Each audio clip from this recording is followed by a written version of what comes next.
Que je dédie particulièrement à Nguyen Santano, hein, mais lui, ça sera Papa Béni, c'est qui c'est lui. Alors, nous poursuivons cette émission et nous sommes avec Jérôme Kouakou. Il est journaliste à Radio Côte d'Ivoire. Bonjour et bienvenue. Bonjour, Angeval. Un enfant de la maison. Bien sûr. Alors, avec lui, on parle du dispositif du référendum, parce que Radio Côte d'Ivoire, dans son caractère informatif, est toujours au cœur des événements. Vous l'avez bien dit, depuis samedi, donc jusqu'à vendredi minuit, il est question de couverture de la campagne référendaire et comment ce dispositif marche, parce qu'on a reçu des injonctions de la AK qui dit qu'il faut équilibrer l'information, c'est-à-dire qu'en même temps qu'on parle de ceux qui sont sur le terrain qui défendent le oui, il faut aussi donner la parole à ceux qui défendent le non.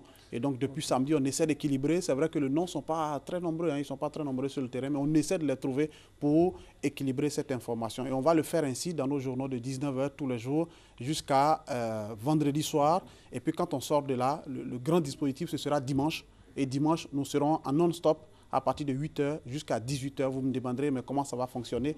Alors, vous savez que nous avons des correspondants, une dizaine environ, à travers le pays. Le nord, l'est, l'ouest, le centre, le sud-ouest, nous couvrons pratiquement tout le pays. Et donc, pour le dimanche, nous allons, en plus de nos correspondants, dépêcher aussi des reporters sur le terrain qui seront dans certaines localités clés importantes du pays. Et puis, en temps réel, on nous dira est-ce qu'il y a affluence, est-ce que les gens sortent, comment ça se passe. S'il y a une difficulté quelque part, on sera même les premiers à signaler.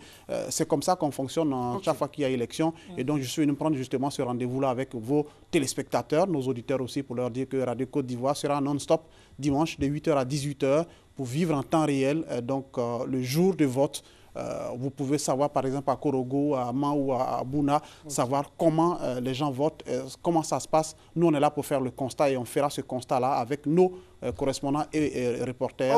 On le fera jusqu'à 18h. Mais les chiffres, c'est pour la CEI. Mais nous, on fait juste le constat toute la journée. Prenons rendez-vous avec Radio Côte d'Ivoire. Bien entendu. Alors, il y a forcément ces personnes qui ne comprennent pas bien ce projet de loi et tout.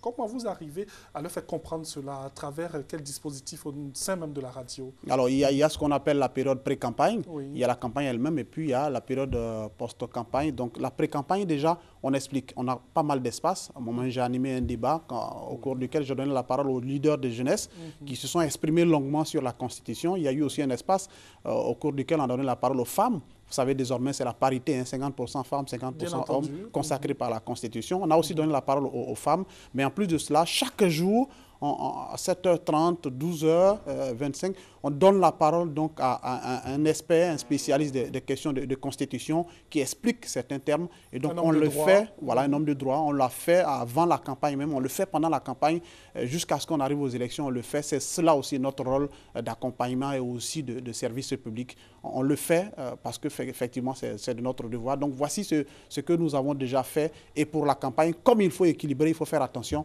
Donc on donne la parole aux deux entités, oui et non. C'est comme ça qu'on fonctionne depuis le jour J, donc le gros dispositif que j'ai annoncé tout à l'heure. Et on rappelle ce dispositif qui sera pour dimanche? Oui, dimanche, 8h, 18h, non-stop Radio Côte d'Ivoire. On va couvrir tout le pays avec nos correspondants et reporters et qui nous diront en temps réel, nous serons en contact permanent avec eux sur la radio et ils nous diront comment le vote se passe. Est-ce qu'il y a problème, il n'y a pas de problème, est-ce que les gens sont sortis, quelle est l'affluence? On connaîtra tout ça dans les détails en non-stop, comme je l'ai dit, de 8h jusqu'à 18h. Restez sur Radio Côte d'Ivoire et puis sûrement vous aurez déjà une idée de ce qui se passe sur le terrain.